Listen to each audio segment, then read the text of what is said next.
अस्सलाम वालेकुम। आज हम एक बहुत ही गहरे रूहानी मौजू पर बात करने वाले हैं। एक ऐसा तसव्वुर जो दुनिया में किए गए हमारे अमल और आखिरत की हकीकत के बीच के ताल्लुक को समझाता है। ये वो ख्याल है जो सदियों से हमारे ईमान का एक अहम हिस्सा रहा है।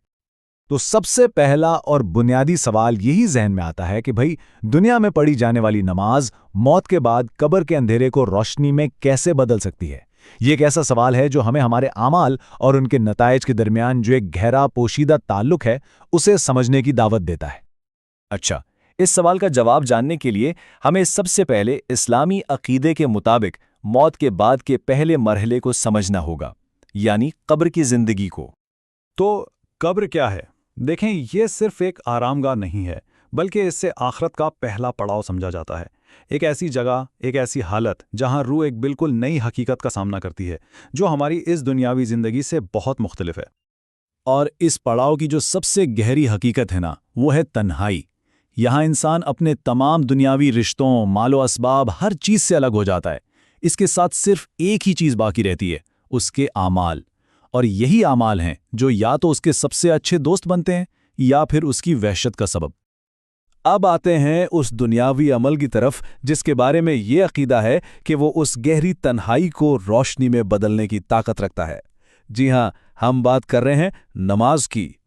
नमाज, जैसा कि हम सब जानते हैं, इस्लाम के बुनियादी स्तूनों में से एक है। लेकिन ये सिर्फ कुछ जिस्मानी हरकत का नाम नहीं है, बल्कि ये दिन में 5 मरतबा अपने खालिक के साथ एक ताल्लुक जोड़ने का, उसका शुक्र अदा करने का और उससे रहनुमाई मांगने का एक बहुत ही मुनज़्ज़म और खूबसूरत तरीका है।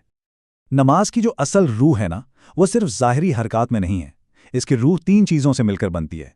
सबसे पहले एक खालिस नियत, फिर कुरान की तिलावत से पैदा होने वाला वो गहरा ताल्लुक, और आखिर में रुकू और सजदे में नजर आने वाली आजिज़ी। जब ये सब चीज़ें मिल जाती हैं तो एक मुकम्मल रूहानी तजर्बा बनता है। अच्छा, तो अब हम आते हैं अपने मरकज़ी ख्याल की तरफ कि ये जिस्मानी और रूहानी अमल आखिरत में एक ठोस हकीकत यानी रोशनी में आखिर तब्दील कैसे हो जाता है। ये तस्वुर वाकई बहुत गहरा है। यानी दुनिया में अल्लाह के हुजूर जो एक सजदा किया जाता है, वही सजदा आखिरत में एक रोशन चिराग की शक्ल इख्तियार कर लेता है। ये अमल और इसके नतीजे का एक बहुत ही सीधा और ताकतवर ताल्लुक है। तो सबसे अहम नुक्ता यही है, खुलूस और सच्चे दिल से की गई इबादत कभी भी ज़ाया नहीं होती।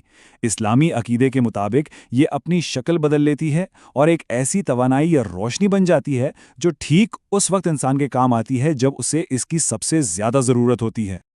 और इस तस्वुर को रवायती तालीमात में बहुत खूबसूरती से बयान किया गया है।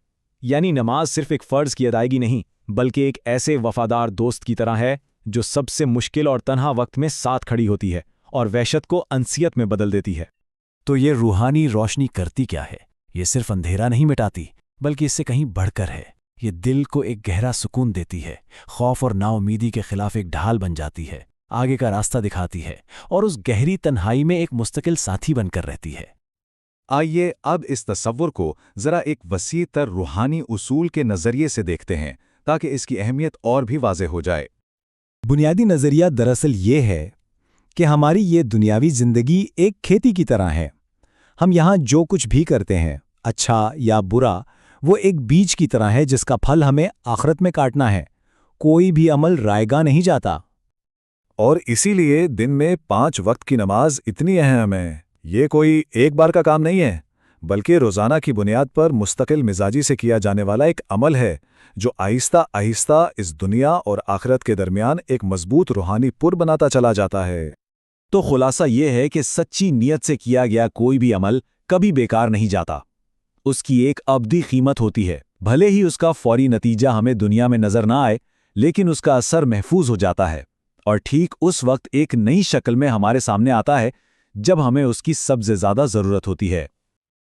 और आखिर में एक सवाल जो हम सबको सोचना चाहिए, अगर नमाज जैसा एक बड़ा अमल कब्र में रोशनी बन सकता है, तो हमारे रोज़मर्रा के छोटे छोटे नेक काम, जैसे किसी की मदद कर देना, किसी से मुस्कुराकर बात कर लेना, वो आखिरत में क्या शक्ल इख्तियार करते होंगे? ये एक सोचने की बात है।